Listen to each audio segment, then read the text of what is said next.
Many subway systems across various regions have encountered similar problems, primarily because some cities launched metro projects without adequate planning. For instance, the Gantangcha metro station on Ningbo's Line 3, which cost 200 million yuan, now stands desolate. The root causes of ineffective infrastructure projects include performance-driven governance, blind imitation, lack of planning, and poor oversight. Solving these issues requires comprehensive reforms and innovations in institutional, market, and technological areas to align with economic and social development. To finance these ineffective projects, local governments often issue bonds or incur debt through financing platforms, which has led to an ever-increasing government debt. At the end of 2020, the national balance of local government debt was 25.7 trillion yuan. By the end of 2023, this figure had surged to about 40.7 trillion yuan, with a statutory government debt ratio of 56%. Including implicit local debt, the debt-to-GDP ratio for local governments in China is estimated to be as high as 74%, possibly the highest globally, according to Xi'an Lai, chief economist at Zhongtai Securities. In 2023, China's infrastructure industry investment reached 23 trillion yuan, accounting for over 18% of GDP, more than double the 11 trillion yuan invested in real estate. Due to the necessity of repaying large amounts of debt from ineffective infrastructure projects, local governments prioritize debt repayment over public services, leading to insufficient investment in crucial areas such as education, healthcare, and social security. These projects fail to deliver the anticipated returns or social benefits, resulting in poor utilization of invested funds and hindering efforts to optimize fiscal expenditures.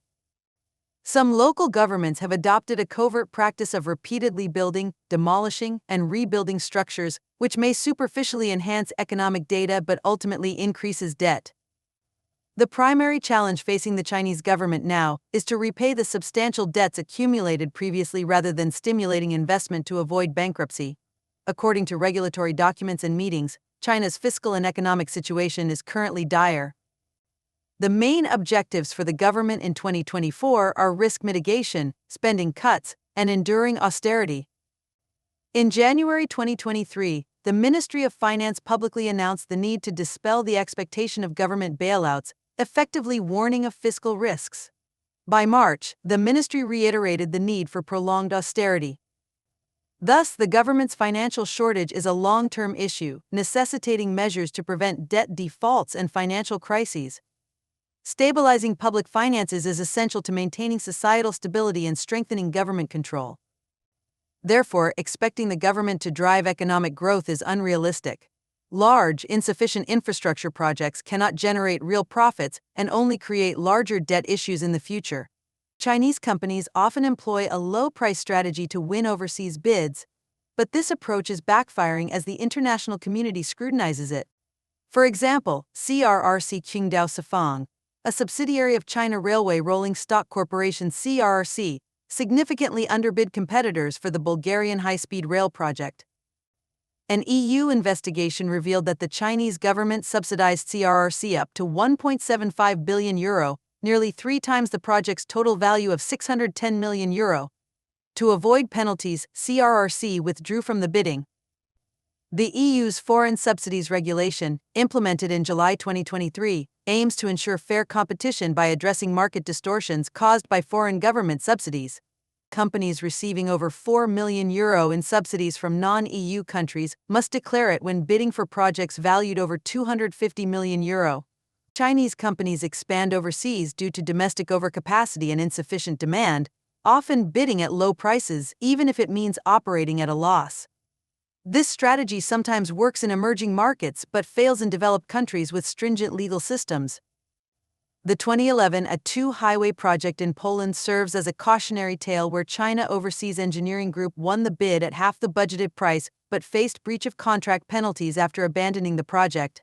China's low-price strategy violates market economy principles and business ethics, leading to subpar product quality and poor employee welfare. Western companies, with higher costs in wages and social security, view this approach as unscrupulous. Chinese bids often undercut competitors significantly, creating ghost projects with shoddy workmanship. For instance, a Chinese company won a factory construction project in Latin America with a low bid but used inferior materials, leading to significant quality issues. Chinese companies also save costs by cutting employee benefits, such as making employees stay in poor conditions or work long hours with low pay. Some engage in unethical practices like confiscating passports or avoiding responsibility for medical treatment. Well-known Chinese companies, including state-owned enterprises, have faced quality problems and contract disputes in overseas projects, resorting to bribery to secure deals. Globally, Chinese companies' aggressive pricing strategies have led to resistance from local business communities. Western countries have implemented measures like anti-subsidy and anti-dumping investigations to counteract China's competitive advantage. This trend of deglobalization and decoupling from China is evident in policies like the US's strict rules of origin and the EU's investigations into Chinese products. China's reliance on an investment-driven growth model, characterized by state-led initiatives, exacerbates structural imbalances in its economy. Despite the government's stated goal of promoting high-quality economic development, there has been little shift towards a consumption-driven economy. The current distribution system, where government revenue relies heavily on value-added and corporate income taxes, discourages this shift. Consequently, overcapacity remains a significant issue and Chinese enterprises face increasing difficulties in overseas markets. Gongyi South Station in Henan Province stands alone amidst vast wheat fields, with no nearby residential areas, giving it an eerie atmosphere. To reach nearby areas, travelers must walk 1 kilometer south to Bailin Village or 2.5 kilometers north to the G310 highway for access to Gongyi City or Huo Town. The station covers 5,000 square meters, with a waiting hall for 600 passengers, and officially opened in February 2010. Despite its capacity, it only has 13 train services daily. During peak periods like the May Day holiday, the station served 7,509 passengers over 5 days, still only a third of its capacity, making it a ghost station. Hefei North Station, in the suburbs of Hefei City, is even less utilized, with fewer than 8 passengers daily despite being on 3 major high-speed railway lines. It operates only 1 train daily for 2 hours and 10 minutes due to low passenger volume, driving travelers to busier stations. Yangma High-Speed Railway Station is also hard to locate, with no bus stations or taxis nearby, despite its picturesque environment. At least 26 high-speed railway stations in China remain unused or shut down due to their remote locations and inadequate facilities. For instance, Danzhou Han Station, costing over 40 million yuan, remains unused 8 years after construction due to low passenger flow. Danzhou City built 3 high-speed railway stations for its less than 1 million residents, while Guiyang in Yunnan Province built 9. Wudong Station in Guiyang, with a 50 million yuan investment, saw minimal use and was ultimately suspended. In Nanjing, Jiangpu Station and Zhuchuang East Station have been unused for over a decade, failing to meet expected passenger numbers. Shaoguan North Station in Hubei Province, built at a cost of 120 million yuan, is 100 kilometers from the urban area and sees just over 100 passengers most days. Zunyi South Station in Guizhou is over 3 hours from the city center by public transport. China's high-speed railway stations exemplify excessive and ineffective infrastructure development. By 2022, China had 5,544 high-speed railway stations, with higher category stations making up less than 30%. Stations like Xiaogan North have very low passenger flows, raising concerns about the utilization of over 4,000 stations. The rush to build these stations lacked scientific planning and strict budgeting, leaving many costly projects idle. Ineffective infrastructure projects, like the 110 billion yuan Hong Kong-Zhuhai-Macau Bridge and the 660 billion yuan Xi'an a new area, waste resources, damage the environment and burden local governments. The Xi'an high-speed railway station, the largest in Asia with a 30 billion yuan investment, served only 1.46 million passengers by March 2024, averaging 1,230 per day, earning it the nickname Ghost Station. China has several examples of inefficient infrastructure projects. The Hong Kong-Zhuhai-Macau Bridge, which cost 110 billion yuan, is frequently referred to as a ghost bridge due to the low volume of traffic it handles. The Yang and New area has invested 660 billion yuan over the past 7 years, resulting in many buildings but very few residents, hence its nickname Ghost City. The high-speed railway station in Xi'an, the largest in Asia with an investment of 30 billion yuan and covering 475,000 square meters, served only 1.46 million passengers by March 2024, averaging 1,230 passengers daily, earning the title Ghost Station. Additionally, some airports constructed rapidly have proven inefficient. Guizhou aimed to have an airport in every county by 2030, and Hunan set similar targets. In 2022, 7 airports across the country had annual passenger volumes under 2,600, averaging fewer than 7 passengers per day. Dalian's Shanghai Airport saw only 164 passengers in 2021, averaging less than 0.5 passengers per day, making it nearly abandoned. Subway systems in various regions also face similar challenges, with some projects launched without adequate planning. For instance, the Guangtangsha metro station on Ningbo's Line 3, which cost 200 million yuan, is surrounded by barren land. The root causes of these issues include governance focused on performance metrics, blind copying of projects, lack of thorough planning, and poor oversight. To tackle these problems, reforms and innovations are needed in institutional, market, and technological areas, aligning with economic and social development goals. Local governments often fund these projects by issuing bonds or raising debt through financing platforms, which increases the scale of government debt. By the end of 2020, local government debt stood at 25.7 trillion yuan, which rose to approximately 40.7 trillion yuan by the end of 2023, with a statutory debt ratio of 56%. This alarming increase includes significant implicit debt beyond statutory limits and legal guarantees involving public institutions and state-owned enterprises. Xi'an became notable in 2011 when it was designated as a resource-depleted city, replacing GDP with livelihood indicators in performance assessments. Between 2023 and 2018, Xi'an built 110,000 affordable housing units for its population under 1 million, resulting in an oversupply. Residents were dissatisfied due to having to pay a price difference of 350 to 550 yuan per square meter. Large-scale coal mine closures led to redundancies, causing housing prices to plummet and real estate agents to go out of business.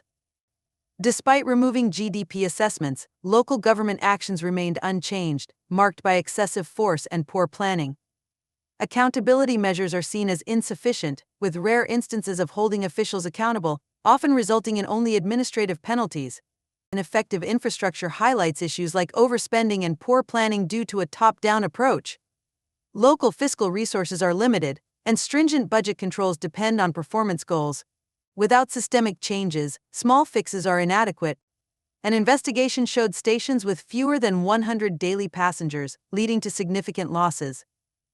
Danzhou, with under 1 million residents, built 3 high-speed railway stations, while Guin in Yunnan province constructed 9. Wang Station, with a 50 million yuan investment, saw limited use and eventually closed. Nanjing's Jiangpu and Zhuzhuang East stations have been unused for over a decade. Shaoguan North Station in Hubei, 100 kilometers from urban areas, sees just over 100 passengers daily. Zuni South Station in Guizhou, over 3 hours from the city center, is another example. By 2022, China had built 5,544 high-speed railway stations, with higher category stations comprising less than 30%. First-class stations like Shaoguan North see fewer than 100 daily passengers. These projects often lack scientific planning and budgeting, requiring millions annually for maintenance without yielding benefits. Examples of ineffective infrastructure include the Hong Kong-Zhuhai-Macau Bridge, 110 billion yuan, and the Shaanxi New Area, 660 billion yuan. Xi'an's high-speed railway station, the largest in Asia, with a 30 billion yuan investment, served only 1.46 million passengers by March 2024. Some rapidly constructed airports are also inefficient. Guangxi aimed for an airport in every county by 2030, and Hunan set similar goals. 7 airports had annual passenger volumes below 2,600 in 2022. Dalian's Shanghai Airport had only 164 passengers in 2021. Subways in various regions face similar issues, with some cities launching metro projects without adequate planning. For example, the Guangtangsha metro station on Ningbo's Line 3, which cost 200 million yuan, is surrounded by desolation. The causes of ineffective infrastructure are multifaceted, including performance-oriented governance, blind imitation, lack of planning, and poor supervision. Addressing these issues requires reforms and innovations across institutional, market, and technological areas, aligning them with economic and social development. Local governments often issue bonds or raise debt through financing platforms, leading to increasing government debt. At the end of 2020, local government debt was 25.7 trillion yuan, rising to 40.7 trillion yuan by the end of 2023, with a statutory debt ratio of 56%. Including implicit local debt, the ratio of local government debt to GDP in China is as high as 74%, likely the highest globally, according to Zhongtai Securities chief economist Li Xunlei. In 2023, China's infrastructure investment reached 23 trillion yuan, accounting for over 18% of GDP, more than double the 11 trillion yuan invested in real estate. The need to repay debts from ineffective projects forces local governments to prioritize debt repayment, reducing investment in public services like education, healthcare, and social security. Ineffective projects fail to generate expected returns or social benefits, leading to poor utilization of funds and hampering efforts to optimize fiscal expenditure. Some local governments engage in cycles of building, demolishing, and rebuilding, inflating economic data but increasing debt. The Chinese government faces the challenge of repaying massive debts rather than stimulating investment to avoid bankruptcy. In 2024, the government's main tasks are risk mitigation, spending cuts, and austerity.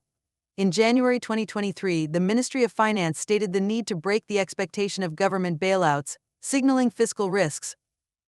By March, it reiterated the need for long-term austerity. Preventing debt defaults and financial blowouts is the government's top priority. Large, insufficient infrastructure projects cannot generate actual profits and only create larger debt holes in the future.